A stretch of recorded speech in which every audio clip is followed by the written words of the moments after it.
ये वो पेशेंट्स हैं जो कोरोना के आजकल दर दर भटक रहे हैं और हॉस्पिटल्स में बेड्स ना होने की वजह से, दवाइयाँ ना होने की वजह से, ऑक्सीजन कम होने की वजह से इनको वापस कर दिया जा रहा है। तो ऐसे मरीज अपने लोगों की सेवा कैसे कर सकते हैं और इमरजेंसी इन लोगों की हेल्प कैसे कर सकती है। आपने जनरली देखा होगा इमरजेंसी में 4 या 5 बेड रहते हैं। मैं उन सब डॉक्टर्स को जिनकी छोटी छोटी क्लिनिक्स हैं जहाँ पे एक छोटा सा भी बेड अवेलेबल है, वो इन मरीजों को कैसे अटेंड करें एक 5 मिनट में सिखाने की कोशिश करता हूँ। देखिए, जब भी आपने एक पेशेंट को अटेंडर के साथ लिटा दिया, अब आप इनके पास जाएंगे तो आप कोशिश करेंगे कि आप एक गाउन डालिए, इससे कि ये इन्फेक्शन आपको मत हो जाए। तो सबसे पहले गाउन डाल लेना है। गाउन डाल लेने के बाद असेस करना है ये मरीज वाकई में आया किस मजबूरी की वजह से था। अगर इनके पास कोरोना की रिपोर्ट है और इनका ऑक्सीजन सैचुरेशन कैसा चल रहा है, तो हमारे पास हॉस्पिटल्स में ये मॉनिटर्स रहते हैं। ये मॉनिटर्स हमारे को ऑक्सीजन लेवल्स बताते हैं कि मरीज की ऑक्सीजन कैसे चल रही है।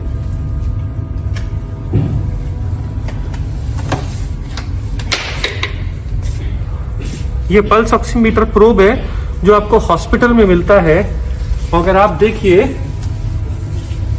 ये ग्राफ बनने के बाद एक वैल्यू आती है यहाँ पे, ये 100% ऑक्सीजन के साथ आया है। तो आपको ऐसी फैमिलीज को जो डर के मारे हॉस्पिटल आ रहे हैं, जिनकी ऑक्सीजन 90 से ऊपर है, उनको बताना है कि आप पहली बात खतरे में नहीं है और आप ऐसे मरीजों का घर पे आराम से इलाज कर सकते हैं जिनका भी ऑक्सीजन 90 से ज्यादा है।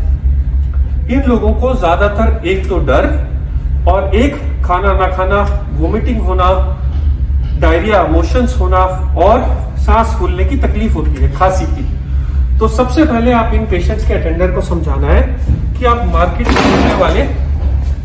में मिलने वाले रेगुलर माउथ वॉशेस या घर में गर्म पानी के साथ नमक के साथ गरारे करिए।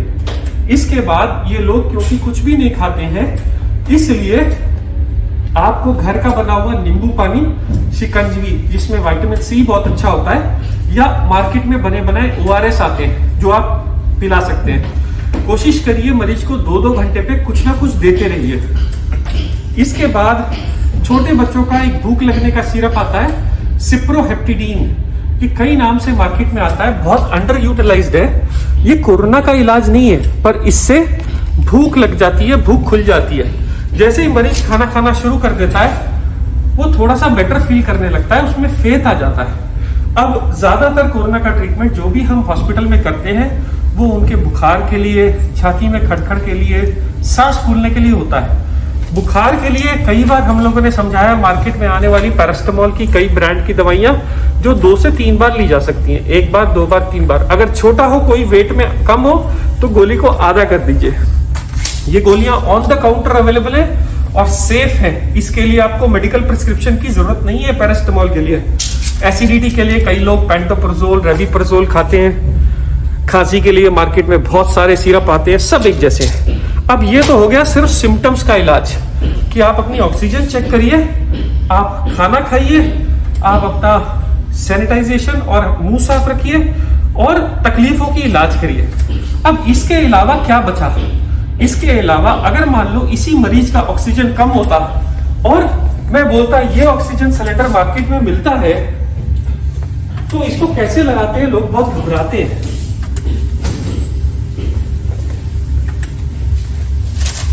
अगर आप देखिए, मार्केट में ऐसे ऑक्सीजन के मास्क आते हैं। ये मास्क मार्केट में आराम से मिल जाता है। ये मास्क में एक एंड एक पाइप रहता है और दूसरा एंड दूसरा पाइप रहता है। एक पाइप इस मास्क के साथ जुड़ जाता है, लो जुड़ गया। ये वाला पाइप आप ऑक्सीजन सिलेंडर के इस वाले एरिया में लगा सकते हैं। इसके बाद एक नॉब आती है और ये ऑक्सीजन कितने लीटर पे चलानी है, ये सबके साथ ये बनाया आता है। जब भी आप लेते हैं तो आप ऑक्सीजन को पहले 2 या 3 लीटर पे खोलिए। इसके बाद आप देखिए इसमें हवा आ रही है कि नहीं। पेशेंट्स को आराम से लिटा के ये ऑक्सीजन मास्क आप कंफर्ट करके लगा दीजिए और ये ऑक्सीजन देखते रहिए। मान लीजिए ऑक्सीजन थोड़ी देर 5 मिनट वेट करने के बाद नहीं बढ़ रही, तो आप इसकी वैल्यू थोड़ी और बढ़ा सकते हैं। जैसे जैसे टाइम बीतता जाएगा और ऑक्सीजन इंप्रूव होती जाएगी, हर मिनट के साथ इसको थोड़ा थोड़ा घटाते जाएंगे कि हम 90 तक मेंटेन कर लें, क्योंकि ये सिलेंडर बहुत कम ऑक्सीजन के साथ आते हैं, ये एक दिन में खत्म हो जाते हैं। इसलिए आप कोशिश करिए कि ऑक्सीजन का यूज कम से कम करिए, ज्यादा नहीं। दूसरा, मार्केट में ये छोटे मॉनिटर्स आते हैं पल्स ऑक्सीमीटर बोल के। ये पल्स ऑक्सीमीटर सिर्फ एक बटन के साथ ऑन हो जाता है और ये एग्जैक्ट सेम रीडिंग देता है जो रीडिंग बड़ा मॉनिटर हॉस्पिटल में देता है। आप देखिए ये भी 100% बता रहा है ऑक्सीजन, और ये वाला पल्स ऑक्सीमीटर भी इस पेशेंट की ऑक्सीजन जब मापता है तो वो भी इसको 100 ही बताएगा। पर ये बताने में जब तक ये ट्रायंगल आते हैं फिर ये वैल्यू आनी शुरू होती है। देखिए, तो ये छोटे पल्स ऑक्सीमीटर, बड़े पल्स ऑक्सीमीटर ऑलमोस्ट सेम तरह की इंफॉर्मेशन देते हैं। लोगों का सवाल ये है कि मार्केट में या तो ऑक्सीजन मिल नहीं रही और मिल रही है तो कम है, तो हम क्या करें। तो आप के पास क्योंकि ये ऑप्शन नहीं है, या जिस टाइम पे ये ऑप्शन नहीं मिल रहा है, आप मरीज को समझाना पड़ेगा कि आप औंधे मुंह होके लेटिए। एक तकिया, 2 तकिया, 3 तकिया, इस तरफ तकिया, आपकी मर्जी है। कोशिश ये करें कि मरीज ऐसे उल्टा होके लेटे 10 मिनट 15 मिनट, उसके बाद अगर ट्राई करे तो वो एक करवट भी ले सकता है। बट सबसे ज्यादा बेनिफिट औंधे मुंह से होता है। क्या ये साइंस है? 100% ये साइंस है। पुराने जमाने में जब लंग्स की डिसीज हो जाती थी और लंग्स बहुत बैडली खराब हो जाते थे, तो भी ये वेंटिलेटर के ऊपर भी पेशेंट को उल्टा करा जाता था। उसका कारण क्या है? जो ये बैक साइड ऑफ लंग्स के अंदर जो एयर स्पेसेस है, उसको कोरोना अफेक्ट नहीं करता, इसलिए पेशेंट को उल्टा करने से वो रिजर्व स्पेसेस खुल जाती है। उन रिजर्व स्पेसेस के साथ आदमी आराम से नई ऑक्सीजन बना सकता है, और जब तक ऑक्सीजन नॉर्मल लंग बनाने नहीं लगता, जब तक के लिए आपको सपोर्ट करता है। इस वक्त मरीज को कहना है कि ये पल्स ऑक्सीमीटर लगा के रखे और अब आप ऑक्सीजन चेक करिए। जब आप ऑक्सीजन चेक करेंगे और पेशेंट की ऑक्सीजन कम आ रही होगी, देखिए 97, अब आप डीप ब्रीदिंग करिए साहब। हाँ, आपके सामने ये ऑक्सीजन थोड़ी थोड़ी फ्लक्चुएट करती है। आप ब्रीदिंग करते जाइए सर, जितनी आपको एफर्ट होता है आप ब्रीदिंग करिए।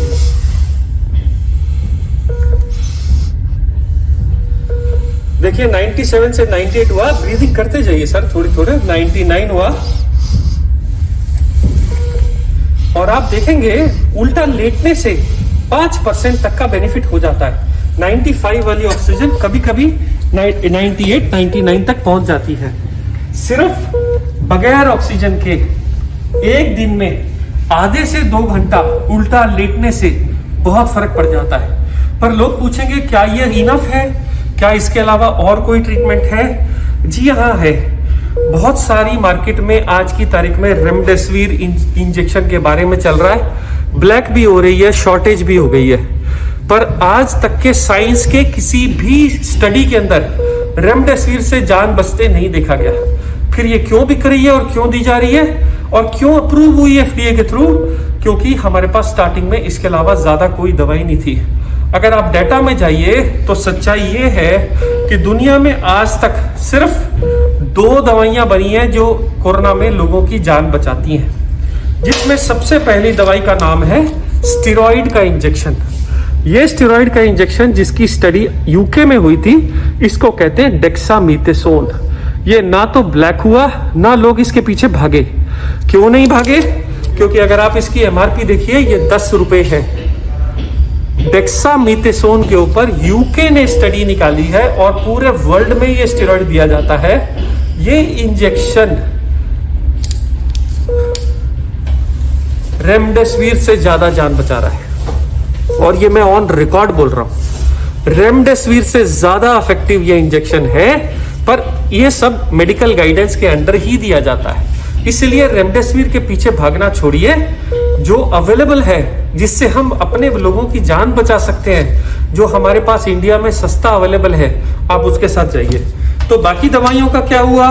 बाकी दवाइयां जो हाइड्रोक्सी क्लोरोक्विन, जो आइवरमेक्टिन बोल के दवाइयां आई थी, वो सारी दवाइयां फेल हो गई ट्रायल्स के अंदर और उनको अब कोई यूज नहीं कर रहा है। इसके अलावा 100 में 17 लोगों को सीरियस कोविड इंफेक्शन में क्लॉट्स बनने का खतरा रहता है, इसलिए उनको ब्लड थिनर का इंजेक्शन, एक क्लेक्सेन, या जो लोग घर चले जाते हैं डॉक्टर्स उनको ब्लड थिनर की टैबलेट दे देते हैं।